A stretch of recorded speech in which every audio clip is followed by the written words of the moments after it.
When something is subconscious, it really means that it's below the surface of your conscious awareness. So this highlights the fact that we're probably not even aware that this is the driving force of the way that we're acting and thinking, which is why I want to discuss this area and start to open up the possibility that your experiences within the dieting industry may have caused you to become unconsciously conditioned to think that the industry works, but you don't. That the industry is successful and that approach is successful. There's something wrong with you. You can't sustain that approach, therefore you're the failure. And so this may be subconsciously impacting you.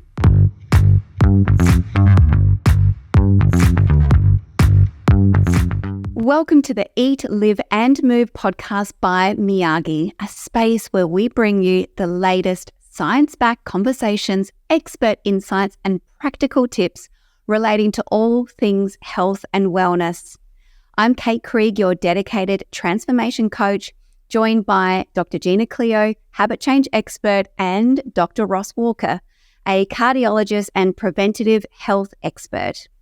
With over 70 years of combined experience, we're on a mission to help you enhance your health and transform your habits and mindset, guiding you to eat, live, and move better, one episode at a time without the fluff or fads. Hello, listeners. This is Kate Krieg. Now, last week, my co-host, Dr. Gina Cleo, introduced me as the third co-host alongside her and Dr. Ross Walker. And in today's episode, we're mixing things up and I'm flying solo. Sometimes it's going to be me and other times we'll have the doctors join in. And it's really about making sure that we bring you value and impact. Today, it's just me and I'm thrilled because we're going to be deep diving into some juicy mindset content. So let's get started. Now, in this episode, we're going to be exploring the intricate connection between your mindset and your health and wellness goals. Now, this is really drawing on my own transformation, including my 30-kilo weight loss and significant internal transformation, plus thousands of hours of research and personal development and a decade of passion and success coaching other people. Now, very briefly, I'm the Chief Transformation Coach at Miyagi, and my focus within the Miyagi community is not only just optimizing our customers' journey and their whole overall experience, but also helping them to improve all aspects of their life. Now, I'll be upgrading and enhancing all the Miyagi content relating to rewiring your mindset, breaking patterns that are keeping us stuck, and collaborating closely with our doctors and expert dietitians and health coaches to continue enhancing our deeply transformative and highly personalized programs, which is one of the things that I love the most. Now, our customers do have direct access to me to discuss all relevant and impactful mindset-related content. But today on this podcast, I'm going to give you a taste of this. So let's dive in and we can explore some of the key topics. Now, understanding the power of your mind is really essential for your health journey. If you're someone who struggles with consistency, if you feel like you're on a roller coaster of starting and stopping and you're unsure how to break free from this cycle, then this episode is absolutely for you. So the main topics in this episode are how to initiate an internal transformation for lasting external transformation, and how to identify and address some of the subconscious mental models that are driving your actions and likely getting in the way of your results. And also, I'm going to discuss two primary defense mechanisms that we often have that keep us stuck and cloud our thinking and also create overwhelm. And of course, within that, I'm going to give you some practical tools and skills to really address the areas that are holding people back. So let's start by diving into a fundamental question. How do you truly kickstart a transformation from the inside out? And what does that even mean? Okay, so if you're anything like, I would say, the majority of people in our society, You've probably been told or believed that the path to your health and weight goals involves following prescribed diets or restrictive eating plans or grueling exercise programs. And often these ones are following like quick fixes and promising quick fixes. Now, the industry really thrives on this fast-paced model because, obviously it makes substantial amount of profit.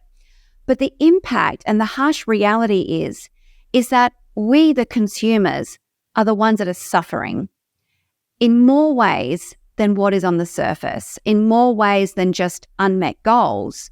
And this is exactly what I'm going to be explaining and talking about today.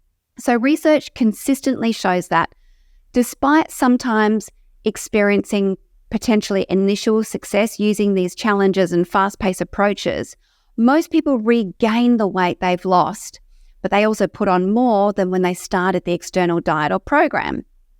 What I see is the worst part is the damage this does internally, because we become conditioned over time to believe that we are the problem. And this false belief carries into our future health attempts and sabotages our results. So we keep attempting these external solutions that truthfully fail us, and they keep failing us. And this is really damaging because it leads us to internalize a belief that we are failures. And we start thinking, I can't do this, I'm not good enough, and I'm a failure. But in reality, it's the approach that's failing us, not the other way around. Now, there is a wealth of evidence pointing out the ineffectiveness of this external approach within the dieting industry, meaning undergoing an external diet or external program, which is essentially, in my mind, setting us up for failure and going against our natural desires, is the reason for our unmet goals. Yet we keep persisting and beating ourselves up, believing that we lack things like motivation or the willpower to stick to an external diet or exercise program, or it's something to do with our capabilities. And as a result, we really start to convince ourselves and start to believe, if you get where I'm going with this, that we're not good enough and that we'll never reach our goals. And for me, this is so damaging and disheartening because these beliefs, in my mind, are inaccurate and false, and they stem from a conditioning within our culture, a culture really that's designed to fail us and that rewards itself by encouraging us to continue having repeated attempts of these scientifically flawed approaches. Okay, can you tell I've thought about this at length? Honestly, this is the same process I went through. This is pretty much where I began with my final attempt at my weight loss approach. I used to start every single year with a goal of losing weight, and inevitably I'd fall off the wagon a few short weeks in.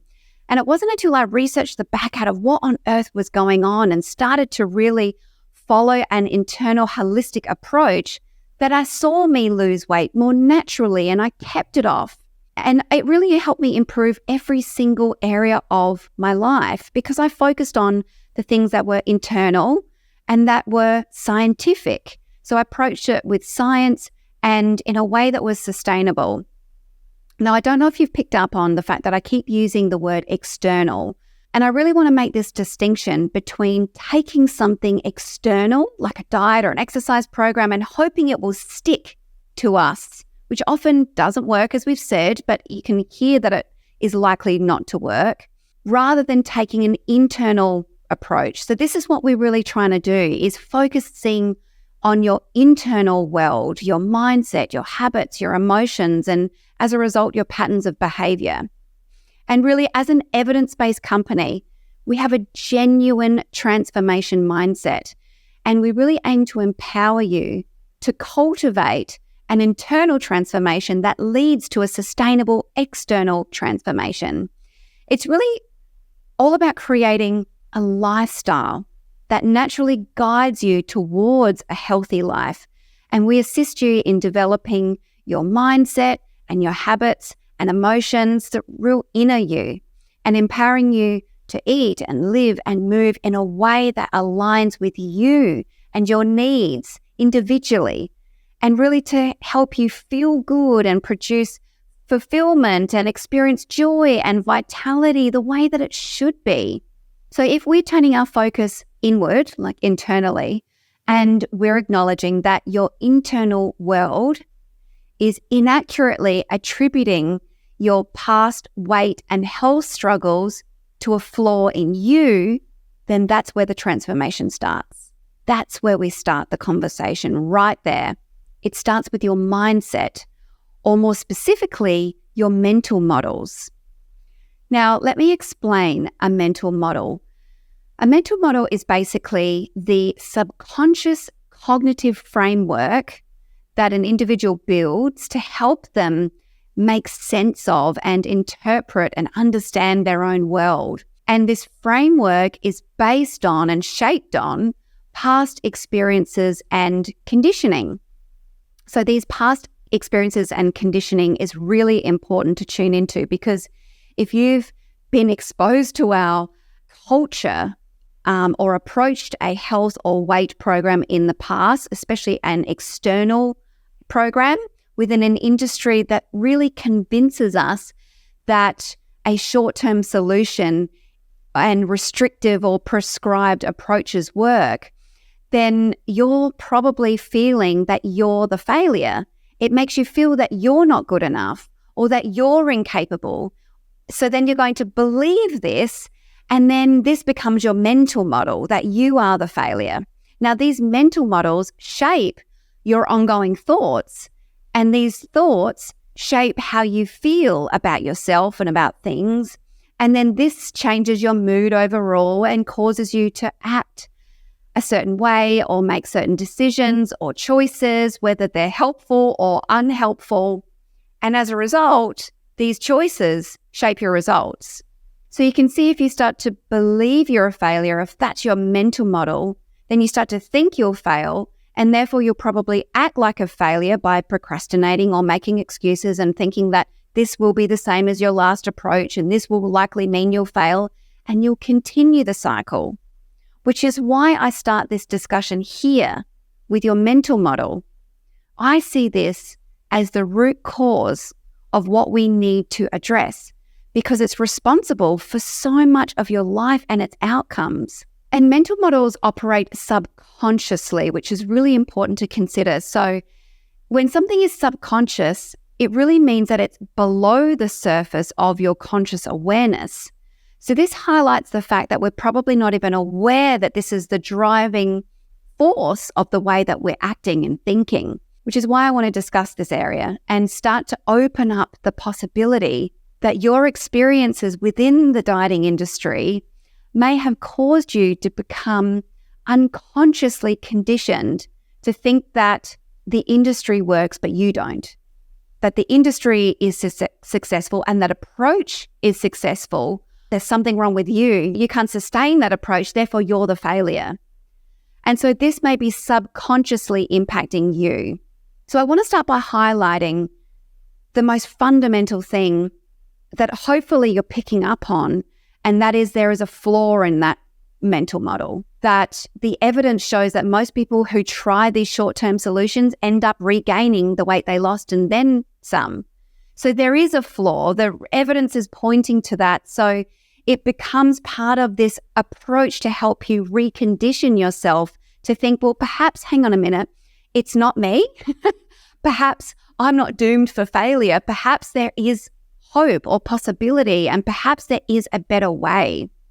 There's a whole host of reasons why the approach within the dieting industry isn't sustainable, especially from my perspective, especially from my journey as well, because it relies on motivation, which we know is unsustainable. And often those approaches are short term, which means they're really intense, which means it's a high level output, which is unsustainable and really, really almost impossible to maintain or stick to that after the program's finished, which is why a lot of people would regain the weight, because they can't continue it in their life. It rarely considers the science behind how to form and maintain habits, and also prescribed diets really go against your natural hunger and fullness signals. So you start to dial down these really important signals within our body. So we tune out of our own internal signals because we've got this external information coming in that we're trying to follow. And importantly, diets aren't considering our overall mindset and our overall psychology, which drives a lot of our decisions. So you can hear what I'm really trying to help you understand is breaking down the barriers and breaking down these mental models to perhaps say, is there a better way? And perhaps my mental model that I currently have that's subconsciously driving these thoughts and feelings and actions and choices, and therefore my results may not actually be accurate anymore.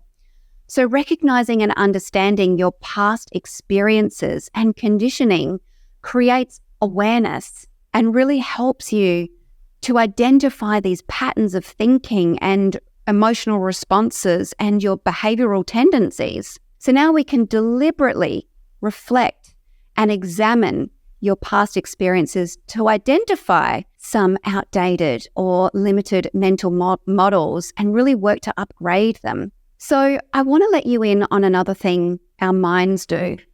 Oftentimes we engage in something called defense mechanisms, which is really our way to protect ourselves emotionally and psychologically and defend our reality, even if it's realistic or accurate or not. So basically, we're trying to defend what we know to be true. So this is our coping strategy and a way to preserve our reality and to make us feel safe, if you like, and to protect the way we see ourselves. So defense mechanisms can be really helpful in some instances, but they also unhelpful in many instances. So they can help us avoid strong, often uncomfortable feelings like guilt or shame. I know this is a process that I'm consistently working on a lot.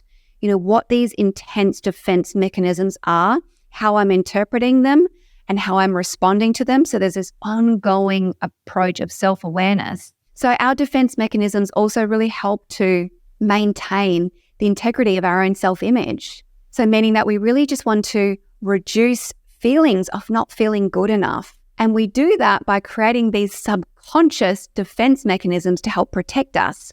But what's actually happening is they're likely causing you to feel stuck and clouding your thinking and creating overwhelm. Golly, this is so real and was so real for me for such a long time. I honestly thought it was normal to have that clouded feeling and confusion and lack of clarity. And this is something that I absolutely feel so liberated from. So it wasn't until I really looked at what defense mechanisms were playing out in my life and did a large volume of research on it that I started to understand and unwire or rewire, you could say, rewire these processes to something that's more healthy and adaptive, meaning that it helps me achieve my goals and I'm able to stick the course.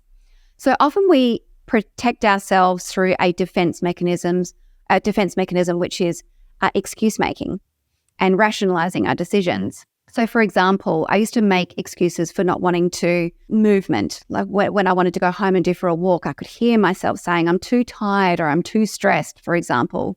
There's so many ways that I would now address this. And one of them is because I used to think, okay, well, I'm too tired, I'm too stressed, but the output, what I'm trying to do is so intense that I couldn't possibly bring myself to do that activity because it was too cumbersome. But instead of that, I said, okay, so here I am making an excuse. So I built that self-awareness around there is an excuse that I'm making here. What can I do about it? Rather than making an excuse, what's one small thing I could do that will help me still take action towards my goals and start to erode these outdated mental models? So really what I started doing is just approaching things in a way that was easier for me. So I started really small. But you could also hear that I explored these mental models and these defense mechanisms through creating awareness. So thinking about what I'm thinking about, essentially. The second common defense mechanism is blame. So blaming others or avoiding personal responsibility. And this is when we really give away our power and we absolutely start to decline our output. And we shy away from the things that we need to do because we have put this massive defense up, which is someone else is the problem. Someone else is stopping me, or something is stopping me. That's almost like it's out of my control now, rather than taking responsibility and regaining that control. Now, I totally get it. I'm a mum of 2 children. I have busy businesses. There's a lot going on in our life, and occasional excuses or, blaming are natural and part of the human experience. But it's when it's a pattern of behavior, and this is certainly true for my weight and health approach in the past, is I was consistently making excuses and I was consistently blaming other things. And that really became the silent reason for why my goals were so sabotaged or why I couldn't commit to them. So it was in my daily reflections that a significant chunk of my time was dedicated to catching myself making excuses or pointing fingers. Now, self-compassion is really important, and it's something that I absolutely feel that was fundamental to my journey also. So being gentle with yourself and not trying to just pluck up a 10-ton of motivation to do a large volume of things, but recognizing when you're engaging in excuse-making behavior or you're blaming other things, and then working to dial down your approach. So, okay, I am tired, but I'm just going to do this one thing because it actually makes me feel really good about myself. So these are the kinds of things I want you to start spotting within yourself, catching yourself. When are you engaging in excuses or blaming other people or other things? Now, your own self-awareness like this is really valuable when it comes to breaking down your mental models and your old conditioned belief systems, if you like. So often you can consciously recognize any subconscious mental models just by the way you're feeling, because often our thoughts cause us to feel a certain way, and often those feelings are what we recognize first. Like, I don't feel good. Like, there's something about what I'm experiencing that's making me feel yucky, if you like. For me, I was feeling flat and down and upset, or I was frustrated, or I was overwhelmed. So these are the things that I was going, okay, I'm having this thought or this feeling, I should say, I'm feeling like this. So what am I thinking? And this thought leads us to what these mental models are. So really what I'm sort of encouraging you to start doing is just engage in a process of self-reflection. Develop this self-awareness around the quality of your feelings and the quality of your thoughts, because it really does help you understand some of these beliefs that are driving your results. So it's really a deliberate effort to challenge and upgrade those beliefs and take control. And a key part of that process is also seeking evidence that actively contradicts your existing mental models. Okay, so what I mean by this is when I started my weight management journey officially, I feel like that this new internal approach, there was a moment where I went, how is it that I could achieve other things in my life? I just kind of reflected on different areas of my life, like my career. For you, it could be your parenting, the fact that you are good at gardening, you've got a special interest area you're really good at, your relationships you're really good at. There's other areas of my life that I was looking at going, hang on a minute, I could actually achieve in these areas. So there is something within me that is capable, if you know what I mean. Like I'm clearly capable of something. So why is that this one area of my life isn't working? And this was the start of me breaking down that conditioning that I'm the failure. Suddenly I'm going, well, hang on a minute. Perhaps I'm not such a failure. Perhaps there's something about this system that's flawed. Perhaps I can start to approach things in a different way and take control and start to build some more awareness about the things that are driving my decisions. And again, that's where I started to really create some awareness around my thoughts and also my feelings.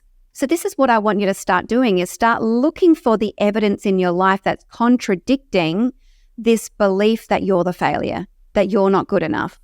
Because there's other areas in your life that no doubt you've been able to achieve. Like I said, relationships or business or career or friendships or special interest areas, etc. So this is the kind of point that I'm constantly seeking is showing myself evidence that contradicts this unhelpful belief system that I have. And that's what I encourage you to do as well. So in wrapping up this episode, I really want to emphasize the transformation journey that you're embarking on. So we've explored the intricate connection between your mindset and your health and wellness goals, and really how we have mental models and defense mechanisms that are often the root cause of our thoughts and feelings, and as a result, our choices and results. So we've discussed the external versus internal transformation, and really we've challenged the external approach that leads to short-term success, if you're lucky, but long-term failure. And here we're talking about adopting a more internal transformation, starting with your habits, your mindset, your emotions, and really being able to address these so that you can create transformation from the inside out.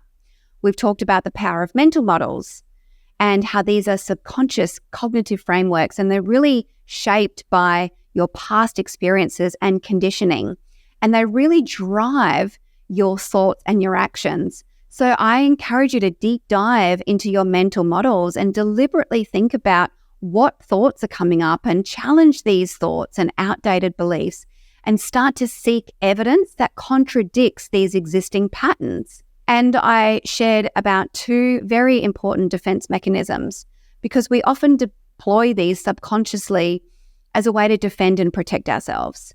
Even though they can provide some temporary relief, they are often they keep us caught in unhelpful patterns. So the 2 are making excuses as a pattern of behavior and blaming other people or external circumstances as a pattern of behavior. This is the things I'm constantly noticing that I still do within my life. Is I really do notice that I keep engaging in some patterns of behavior that is unhelpful to me, especially around blame or excuse making. So in essence, really what we're doing is we're wanting to create a high-level self-awareness. We want to challenge your existing mental models so that we can upgrade them, and we want to empower you by addressing and challenging unhelpful thoughts to be able to approach your health with a new mindset that aligns with your innate capabilities. Well, that brings us to the end of this week's episode on the Eat, Live and Move episode of Miyagi. Whatever platform you're listening to today, please hit subscribe so you don't miss out on anything, including when we drop a new episode. And that's all from us for now. Thanks again, and we'll see you next week for more conversations with me, Kate Krieg, and my co-hosts, Dr. Ross Walker and Dr. Gina Cleo. Bye.